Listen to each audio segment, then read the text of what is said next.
সম্মানিত ভাই সকল, যে মাসকে আমরা অতিবাহিত করছি এই মাস হচ্ছে রবিউল আউয়াল মাস। আর এই রবিউল আউয়াল মাস আসার পরে একটি বিদআত শুরুর সাথে সে বিদআতের উপরে আমল হয়। সেটি হচ্ছে নবী সাল্লাল্লাহু আলাইহি ওয়াসাল্লামের জন্মদিবস পালন করা। এই মাসের ১২ তারিখে যেই তারিখ সম্পর্কে কোন তারিখে নবী সাল্লাল্লাহু আলাইহি ওয়াসাল্লাম জন্মগ্রহণ করেছেন এই ব্যাপারে ডাউট থাকার সাথে সাথে যেই দিন নবী সাল্লাল্লাহু আলাইহি ওয়াসাল্লাম মৃত্যুবরণ করেছেন অর্থাৎ ১২ রবিউল আউয়ালে সেই দিনকে কেন্দ্র করে আজকে আমরা দেখে থাকি যে মানুষ নবী সাল্লাল্লাহু আলাইহি ওয়াসাল্লামের বার্থডে অথবা নবী সাল্লাল্লাহু আলাইহি ওয়াসাল্লামের জন্মদিবস পালন করে থাকে। কিন্তু যেই জায়গায় নবী সাল্লাল্লাহু আলাইহি ওয়াসাল্লামের মৃত্যুর যে ডেট রয়েছে সে সম্পর্কে কোনো সন্দেহ নেই। তবে নবী সাল্লাল্লাহু আলাইহি ওয়াসাল্লাম আমুল ফিলে সোমবার দিন জন্মগ্রহণ করেছেন এগুলো কথা হচ্ছে প্রকাশ্য। কিন্তু কোন তারিখে ১২ তারিখ কি ৮ তারিখ কি ৯ তারিখ এই ব্যাপারে যে তারিখ বিদ্বানরা রয়েছেন উনাদের মধ্যে মতভেদ রয়েছে। তারপরও আজকে আমাদের সমাজে দেখি যে নবী সাল্লাল্লাহু আলাইহি ওয়াসাল্লামের জন্মদিবস পালন করা হয় ১২ রবিউল আউয়ালে। সম্মানিত উপস্থিতি, এই ব্যাপারে আমাদের জেনে থাকা দরকার যে নবী সাল্লাল্লাহু আলাইহি ওয়াসাল্লাম কি আমাদেরকে নিজের জন্মদিবস পালন করার আদেশ করেছেন? নবী সাল্লাল্লাহু আলাইহি ওয়াসাল্লাম কি কোনোদিন নিজের জীবনে জন্মদিবস পালন করেছেন? কোনোদিনই নবী সাল্লাল্লাহু আলাইহি ওয়াসাল্লাম নিজের জীবনে জন্মদিবস পালন করেননি। এবং নবী সাল্লাল্লাহু আলাইহি ওয়াসাল্লামের মৃত্যুর পরে সাহাবায়ে কেরাম রাদিয়াল্লাহু তাআলা আনহুম বা নবী সাল্লাল্লাহু আলাইহি ওয়াসাল্লামের সন্তান এবং নাতি ছিলেন তারা কেউই নবী সাল্লাল্লাহু আলাইহি ওয়াসাল্লামের জন্মদিবস পালন করেননি। যারা নবী সাল্লাল্লাহু আলাইহি ওয়াসাল্লামের সাথে নবী সাল্লাল্লাহু আলাইহি ওয়াসাল্লামকে আমাদের চাইতেও বেশি মহব্বত করতেন এবং ভালোবাসা করতেন।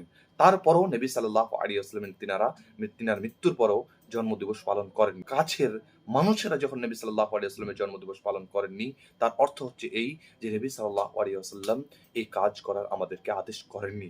আর যদি কেউ করে তাহলে সেটি হচ্ছে বিদআত বলে ঘোষিত হবে।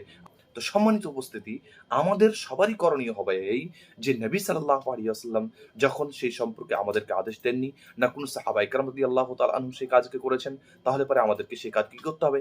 বাতিল করতে হবে, সেটাকে বাদ দিয়ে দিতে হবে। আমরা কেউই নবী সাল্লাল্লাহু আলাইহি ওয়াসাল্লামের জন্মদিবস পালন করতে পারব না। কারণ নবী সাল্লাল্লাহু আলাইহি ওয়াসাল্লাম আমাদেরকে সেই কাজের আদেশ করেনি। আর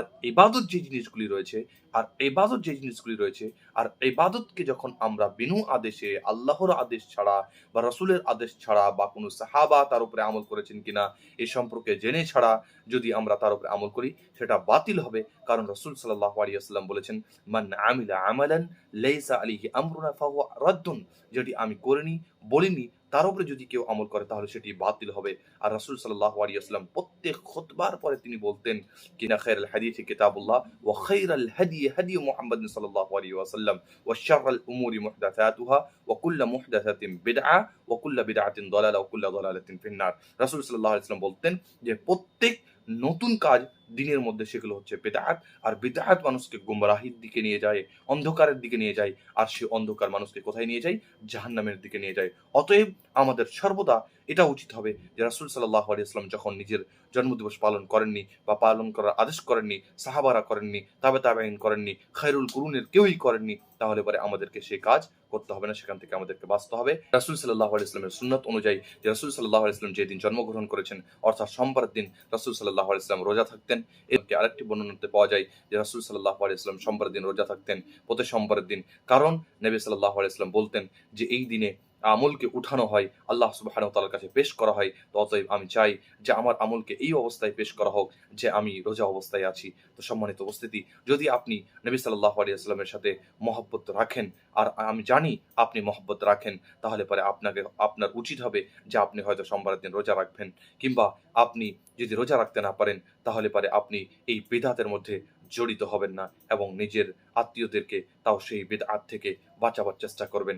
যেকোনো ইবাদত করার পূর্বে আপনাকে যাচাই করতে হবে যে সে ইবাদতটি শরীয়তের আদেশ রয়েছে কিনা, রাসূল সাল্লাল্লাহু আলাইহি ওয়াসাল্লাম আদেশ দিয়েছেন কিনা বা আল্লাহ রাব্বুল আলামিনের দিক থেকে তার আদেশ রয়েছেন কিনা। যদি না থাকে তাহলে পরে সেটাকে বাদ দিয়ে